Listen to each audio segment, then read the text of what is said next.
Welcome, everybody, to the Marketing Phoenix podcast. This is Melissa Rogozinski with RPC Strategies, and I am very excited to have my good friend and colleague, Tina John, with us. Tina is a B2B product strategy consultant. She and I have worked together for going on about 2 years now. We met through a mutual client and have since had an opportunity to work together with RPC projects as well.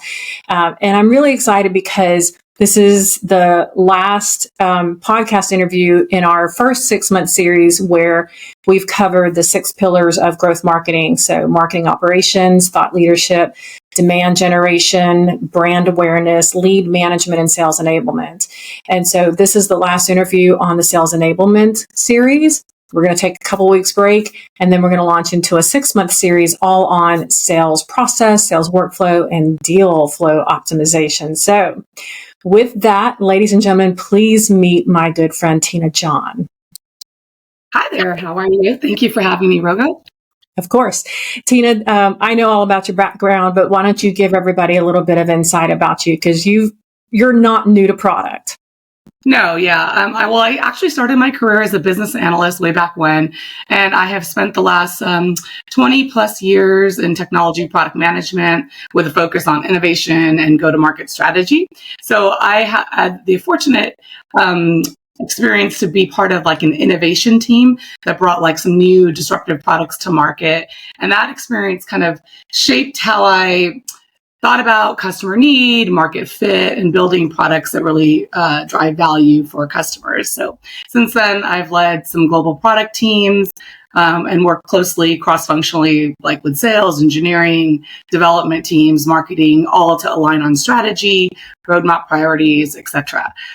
I just want to share like what I love most about product management is that you're constantly translating between engineering, marketing, sales, and the customers. And when you get that alignment right, that's really when the magic happens. So I am excited to be here today.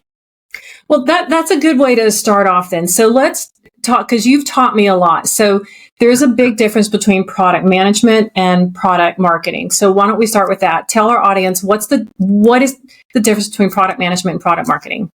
Yeah, there are some cross sections, but there's definitely some differences. The easiest way that I could explain it is think about like when you're building a house, right? Product management is like the architect and product marketing is kind of the real estate agent. So what I mean by that is product management really designs the house. They're talking about the function, the structure, how it works, how things talk to each other. And product marketing is making sure the presentation is great and it's presented in the best light and the sellers know the features and it sells for top dollar. So really, again, product management focuses on the roadmap, the features, delivery, timelines, user feedback, customer journey, all of that. And product marketing is really positioned to get out the messaging, understanding the go-to-market strategy, knowing the competitive differentiation, and enabling the sales team to be able to sell the product. So you mentioned this when you started answering that question. Let's talk a little bit about where they overlap. Where does product management and marketing overlap? Yeah. So in my opinion, they both care deeply about the customer, right? So we're really focused on the customer journey, what they need, how they behave, what drives their decisions. But if you think about it, product management listens to the feedback from the customers, understands the pain points, and really shapes the product accordingly, the features, the functions, the roadmap, making sure everything's in there. While product marketing is more listening to the buyers and understanding what drives their decisions for purchasing and it helps shape that message. So I think that's kind of where they overlap. I think that's an interesting designation to make too, because there's a difference between the buyers and the customers, because buyers aren't always customers. Correct. And buyers, as you said, that's where the marketing comes in, because we want to make them customers. And so the message and the dialogue and the purpose changes when they cross the bridge from buyer to customer.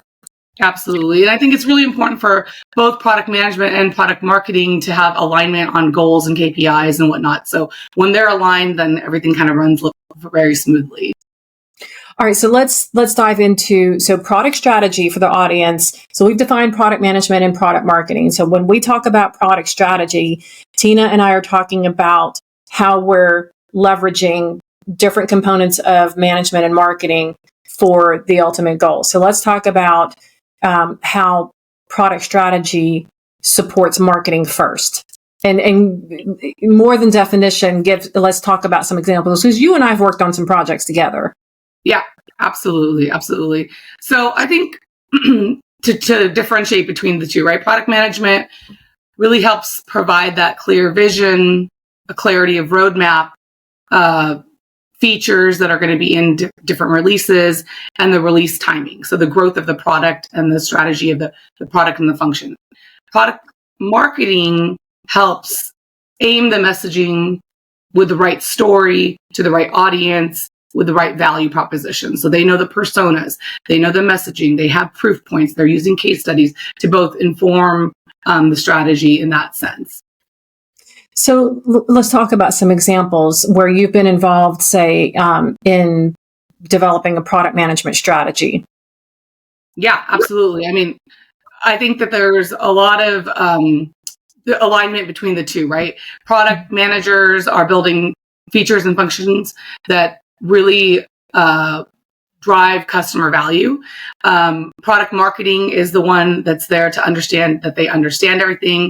They're going to build campaigns around them, build some brand recognition, build audiences, tell the right story to be able to sell that. So I think they really do require each other to be successful. So yeah. So do you have specific examples of, like, what are one of your favorite projects that you've ever worked on to develop this? From examples from aligning both product management and product marketing? Talk about that. Yeah, I think I do have a couple examples in recent consulting gigs that I've done that we have been able to develop and understand. The product was built very well. We were able to develop personas and messaging, brand awareness on behalf of that client, being able to go into sales demos and meetings for our sales folks, armed with one-sheeters and buyer personas so that they can understand how to sell to them. So I think that's been very successful. Where are some of the challenges that you've seen that companies have that are an indication to you that they need a more structured product strategy? What are some of the challenges that they face? Well, I think some companies try to grow very quickly, and they're having developers really determine the roadmap for the product strategy. And that can be good at a very early stage. But once they get to a point where they're ready to go to market and sell, unfortunately, it's a different skill set, if you will, right? Product management is really going to provide that really understanding of a customer. So you need a different skill set in that sense. So I think being able to have different functions. I think I also see some companies use regular marketing to support product marketing, and those are similar but different also. So if you will, marketing campaigns can run differently. Product marketers are really equipped and really understand the product itself and the value it brings to the customers. It's not a general marketing campaign. It's really tied to the product itself. So I think they're very distinct roles depending on, the stage of the company. Like I said, I've worked in many environments where developers were the ones writing the requirements, also QAing their own development. So once you have some separation of duties, I think you get better alignment and better, focus, and it really helps drive the strategy stronger. So let's talk a little bit about marketing, because I often think of, and this was a big message that I have promoted for a long time, that there's a difference between whether you're going to use messaging about features and benefits, which to me is more related to product, versus the complete opposite, or the other side of that coin is, what are the prospects' business goals and what are their challenges, and creating a message around that tells a story, making the prospect or the client the hero, but telling a story that way. You can still use the features and benefits, but you don't lead with them. So there's two different ways to market that. You have features and benefits marketing straight up. And those are things like product sheets, demo, things like, and kind of enhance on that a little bit too. But then the other side, and like you're saying, it's really understanding who the prospect is, who the client is, what is your goal in having a conversation with them? What is their goal in having a conversation with you? And that kind of determines, do you lead with features and benefits in a demo, or are you telling the story? And so there's two different sides to marketing for a product strategy. Can you talk a little bit more on that and enhance, like, what are those different deliverables and how best do we use certain marketing for product and features, and what's the best marketing deliverables for telling a story because you want to draw the prospect in? Yeah, well, what I'd say is I think telling a story is always better received than a sales pitch, right? So if you tell a story, you maybe especially in B2B, a case study. Sorry? Especially in B2B. Yes, especially in B2B, right? Showing the success, testimonials, all of that is going to enhance and support the marketing campaign.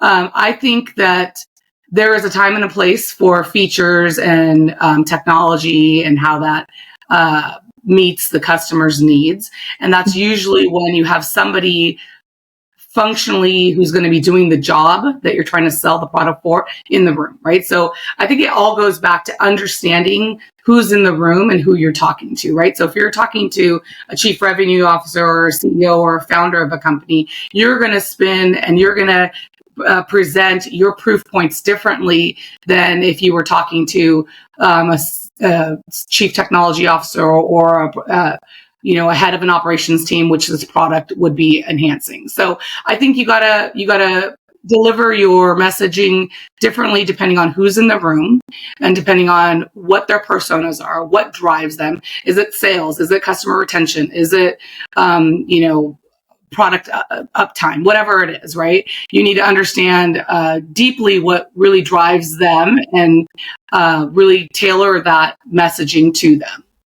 Yeah, and it sounds like there's almost like three different goals you're thinking of. So you've got the business itself. What's the business goals, right? And then you've got the chief technology officer in the room who's actually the one that's going to implement the technology or the product and take ownership of that. And then you've got, the chief revenue officer or another role that's more of the person with the story, right? So your technology people are behind the scenes, but your chief revenue officer, they're in front of prospects and clients, or like in a law firm, the attorneys, right? So you've got three different goals. You've got the business goals, and then the individuals, team members within the business, each one of them has different goals and purposes. And it's complex, but B2B is complex. Absolutely. And that's why you have to understand the difference between product management, product marketing, what kind of message, who you're dealing with, who are the goals. It's a complex system, which again lends to why you need to be sure that you have a professional product strategist either on staff or as a consultant to help your company. Yeah, absolutely. Well, that's a good segue into sales. We've talked a lot about marketing, so let's talk about the sales function. So how does, again, let's go back to product strategy, product management, product marketing. How does each one of these support the sales function within an organization? Yeah. So I think both of them enable sales, right, in a different way.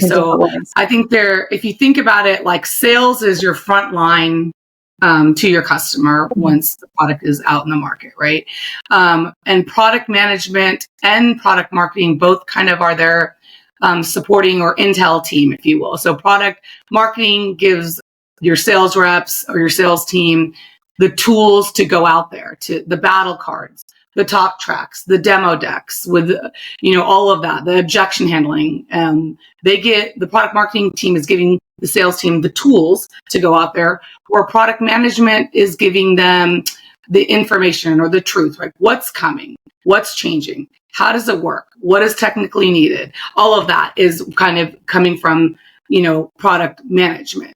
And I think from a sales perspective, they need both the pitch and the timeline, substance, etc. And when they have both and they understand both of them, they can talk to them. They understand how the product works. They understand the objections. Then that's when the teams win. And because you mentioned like customer feedback too, so let's dive into that a little bit too, because that's where does customer feedback play, and how is that leveraged within the holistic product strategy? Why is it important to reach out to customers and really pay attention to what they're doing? And does it make sense to try to implement product changes? When does it make sense to implement product changes based on customer feedback? Absolutely. Absolutely. And in my years of product management, I've had many bosses tell me, you're going to be much more useful out in the field than sitting at your desk, writing requirements or, looking at release timelines and functionality. What they mean by that is go out, visit your customers, talk to them, watch how they use the products, document their manual processes. So like I said earlier, I think both product management and product marketing deeply care about their customer and the needs, right? What they need, how they behave, what drives their decisions. I think from a product management perspective, we are there to listen to the feedback. And absolutely, it should be the number one thing that shapes the product and the roadmap. You want to bring value to your customers, whether it's, fixing a pain point, whether it's, giving them more uptime, whatever it is, right?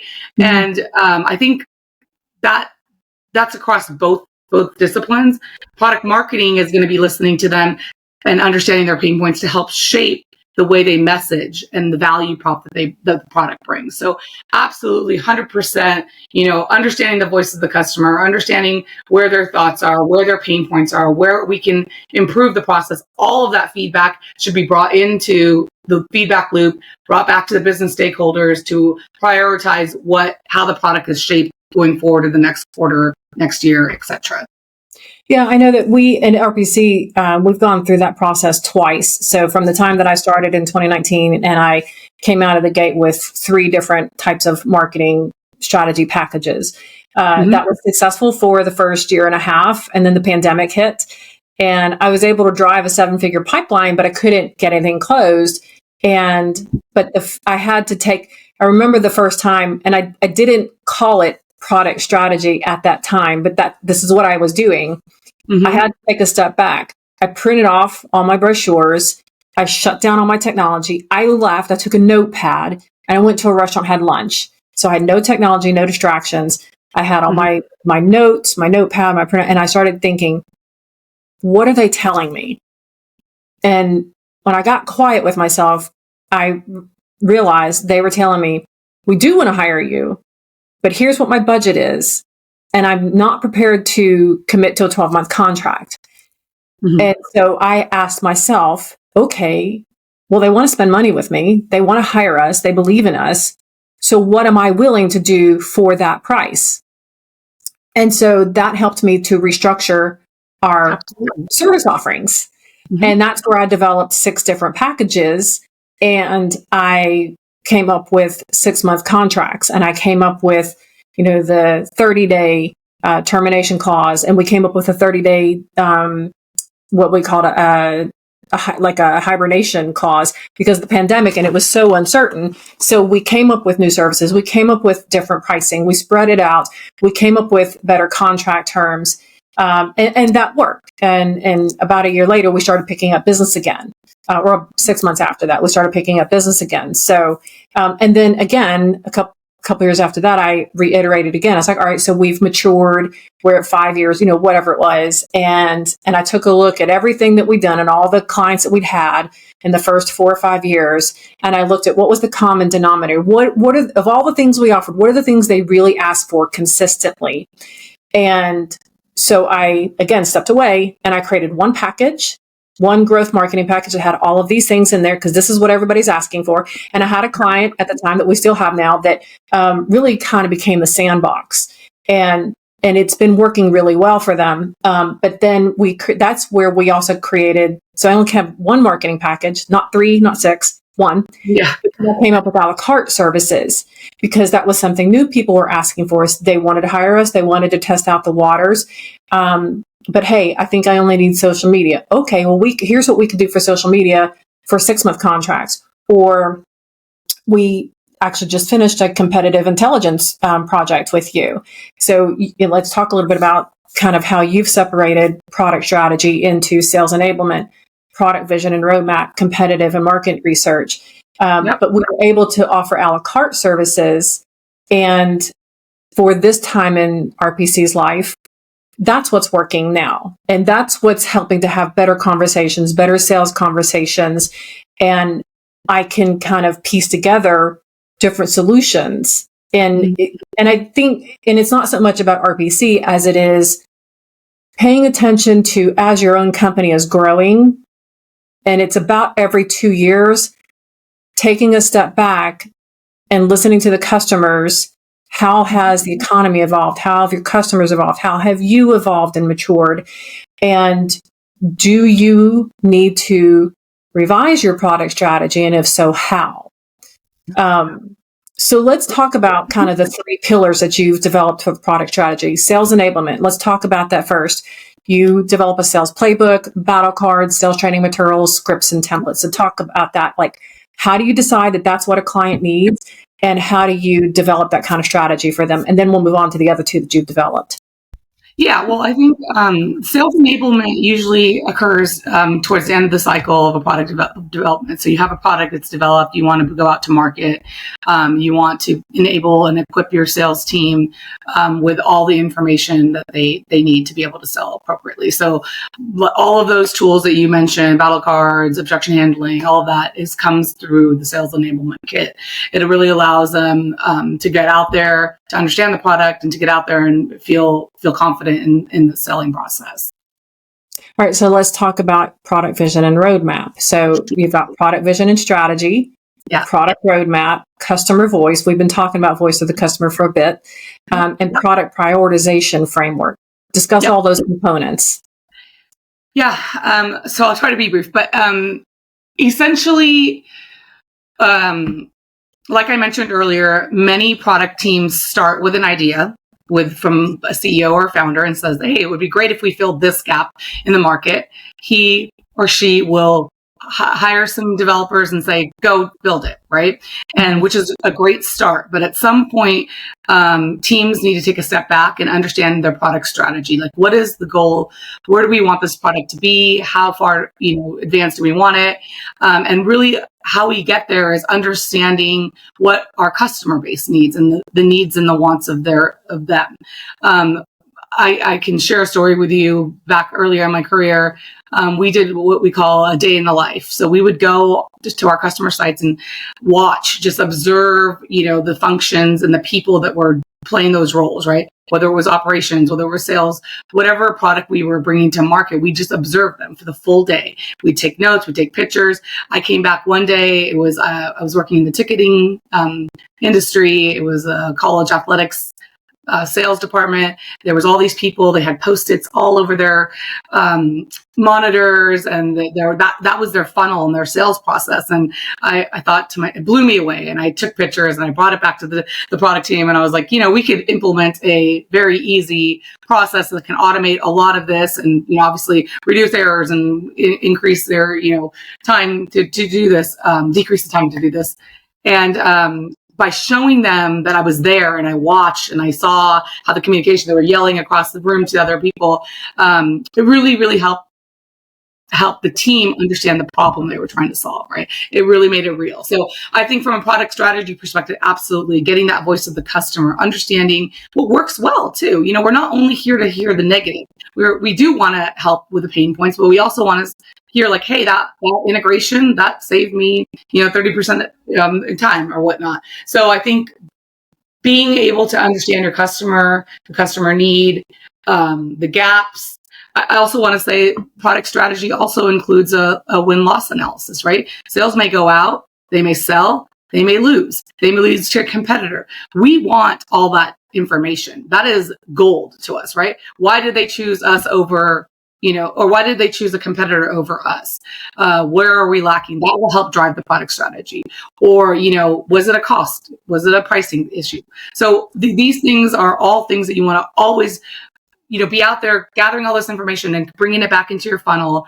And then the product prioritization is now you have 25 things that I've observed and heard and learned from. Now, how do I identify which to work on? Right. So there's a couple different frameworks that you can implement. Some are ROI based, how much time is this going to save? How much development time is it going to take? And, identifying it, which ones are higher in priority. Some of them, inevitably come down from leadership. This is what we have to do because this huge customer wants it. Okay, that's always going to happen. But then there's also iterative prioritization that can happen based on, like I said, ROI. It can happen based on trying to save clients from leaving, and et cetera. So all in all, it's a long answer, but you need a lot of different components to drive your product strategy. And it's not just one person coding away and, developing the product. It's going to be much more successful if you bring in different pieces of information from various groups of people. The win-loss that you brought up, that's interesting too, because as you were talking about from a product point of view, I was thinking about it from a sales point of view. And some of the things we're going to be talking about in the next 6-month series is, just some of the mistakes that salespeople make. They get too aggressive, or they're just focused on features and benefits. They're not getting to know the client. They're not developing a strategic account plan. Maybe the marketing messaging is correct, but sales hasn't been trained properly on it. There's a number of things. It's not just product, but product touches, like I probably just listed off 5 different things it could be, but product touches each one of those at some point. It's a great synergy, right? Mm-hmm. We care about the same things, but differently, if you will, right? So, and when we are in alignment, everything else is going to go even easier. For sure. Mm-hmm. All right, let's talk about competitive and market research. All right. So we just wrapped up a project on that. It was a 3-month project, and we did a competitive analysis report. We did market trends and insights. We did customer needs and preferences. You did a SWOT analysis. There was pricing intelligence. There were a few other things too, but let's talk about just, you've developed a competitive and market research package. So talk about that, what goes into it, why it's important.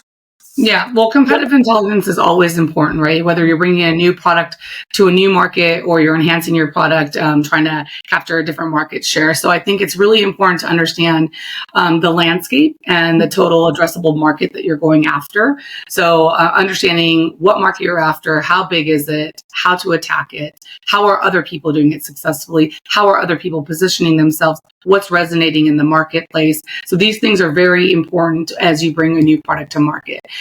They really define and align what the buyer journey. They also allow for identifying your product's competitive differentiation. So you got to understand the landscape before you can say we are better or we differentiate in one way or another. So I think those are some important pieces. What else? Well, and I was thinking too, so you've developed these 3 different packages for product strategy, right? So competitive and market research, product vision and roadmap, sales enablement. My next question to you is this, is what would be a situation where a company would need to focus on only one or the other? And then the other question is, what's a situation where it makes the best sense for a company to focus on all 3? And how would you project manage that? How would you structure which needs to happen first and why? And do some of them, the information from one feeds another? Yeah. So ideally, I think if you had all the budget and all the time in the world, it would be great to do all 3 of them, right? So a product that is coming to the market fairly recently, is not established, I think would very much benefit from the product strategy piece of it, right? To understand. That's a good way to do this too. We could talk in terms of startups, scale-ups, and companies getting ready to exit. Let's try to frame it that. Does that make sense? Yeah. So I think oftentimes the product strategy and the competitive piece is going to go together, right? So if you're breaking into a new market, you're going to want to understand the market. You're going to want to understand what your total addressable market size is. You're going to want to understand your competitors, how to position yourself, all of that. If you've already got that research under your belt, you may want to better understand your customers and how people are perceiving your product, which would lead me to the product strategy piece, right? So generally, both of them might go hand in hand. Like I said, if you had unlimited budget and unlimited time, I would do all of it. But yeah, so I think we already talked a little bit about, where these ideas come from and how they are, born and in the inception of ideas and how to grow that into a true product. You do need a product strategy, and all those components that we talked about earlier drive into that strategy and push it forward. So obviously you need all three, but like if you're a startup and you can only afford to spend the money on one, the competitive intelligence, the competitive and market research is absolutely the one you need to spend your money on first. Yeah. Because you can build and you can take it from there. If you are a scale-up company and say you've got a good 5 to 7 years under your belt, you've got funding, you're ready to grow and expand, then it's probably a good time to take a look at the product vision and roadmap. You've already established it and it's gotten you this far, but as you're growing, the economy is changing, your client base is changing, their needs are changing, and you need to iterate like we've done a couple times. And so that's a good time as a scale up to really focus on product vision and roadmap. And then, but across the board, especially, and I say this about exit planning because it's an area that I've gotten into in the last couple of years. And so as I've networked with these exit planners and the exit teams, and I'm simplifying this, but when they're brought into a company that's ready to sell or been, somebody's given them an offer, these fractional CEOs and CFOs will come in and they'll do a whole audit on the business and all of the business departments and components. And so basically your owner, founder, whoever has a couple of options. If you want to exit right now, take this path in the next 12 to 18 months, here's what that valuation is going to look like. If you want to invest another 3 to 5 years and go fix all these departments and exponentially increase your valuation in the next 5 years, then this is the path you take. And if this is the path you're taking where you're going to invest another 3 to 5 years and go fix all of these things, then implementing that sales enablement program is, because that's the whole purpose of taking that path, is go clean up all of these departments for sure, but driving revenue and having clients and a repeatable sales process, that's a key component to why you're investing those next several years to increase that valuation. Absolutely. I would agree. The sales enablement piece is key there. I would also say that product strategy might come into play as well, because as you are, 5 to 7 years old and you're looking to get, more funding, I think that there is an opportunity. We haven't talked a lot about it here, but for partnerships and vendor relations to grow your product. So instead of doing it in-house. So I think that product strategy could be implemented if that's kind of the end goal too. So I think the combination of both sales enablement and product strategy, that phase would definitely be beneficial. Adding the channel partner component to the scaling up for sure. Yep, absolutely. Excellent. All right. So we have talked about product strategy, product management, product marketing, how they're different, how they're similar. We've talked about how they support marketing, how they support sales. And then specifically, if you've got the budget and it's not an issue, you probably should do all three. It actually does make sense. But if budget's an issue, as a startup, focus on the competitive intelligence. As a scale up, focus on the product vision and roadmap, because it's time to iterate and really start. You've got customers, and so you need to be implementing that voice of the customer at that stage. If your exit, obviously the sales enablement. So we've talked about all of these components. Is there anything else that you would like to share with our audience about product strategy that we haven't discussed, that is something that's just really key that they really need to take home and hit a grand slam with product strategy? Well, I think, I don't know if we talked about a little bit about the benefits of aligning both of these functions, but I think that's really important, right? So once, and I said it before and I'll say it again, once product management and product marketing are aligned, and then they enable sales, everything is easier. Downstream is much, much easier, right? The positioning is much clearer. Launches are smoother. The whole organization moves faster, right? So I think that great alignment between the two functions is not what you call a nice to have. I think it's part of the growth strategy. And I think when both product and marketing speak kind of the same language, the messaging is tighter, there's faster execution, there's better results that you can actually, measure, and their KPIs need to be aligned as well. So that's kind of the last thing I would say. I think, both are very important, both deeply care about the customer, and the alignment is kind of the key to all of it to help you grow. As you're talking about that, I'm thinking that is another way to reach what we would call a best-in-class deal close rate, which would be 30% or better. I mean, when marketing and sales, product, and client success are aligned the way they should be, and it's not difficult to do that. You just have to make a decision. It needs to happen. You need to put the work in to do it. If you need to hire someone full-time, if you need to hire somebody fractionally to do it, hire somebody who has these skill sets to do that, because a 30% or better close rate is best in class. And that's what's going to lead you to getting more funding, to getting attention from venture capital, from private equity, and setting yourself up for long-term growth so that you have that exponential valuation and can exit in a way that makes sense and makes you pretty happy for all of the hard work you put into building a business. Yeah, agreed. All right, ladies and gentlemen, thank you again for joining us on the Marketing Phoenix podcast and for this final episode of the first 6 months of our series here in 2025, talking about product strategy with Tina John. And please stay tuned and check out our new series on sales process, sales workflow, deal optimization. You can reach me at rogo@rpcgrowthstrategies.com or 205-873-1234.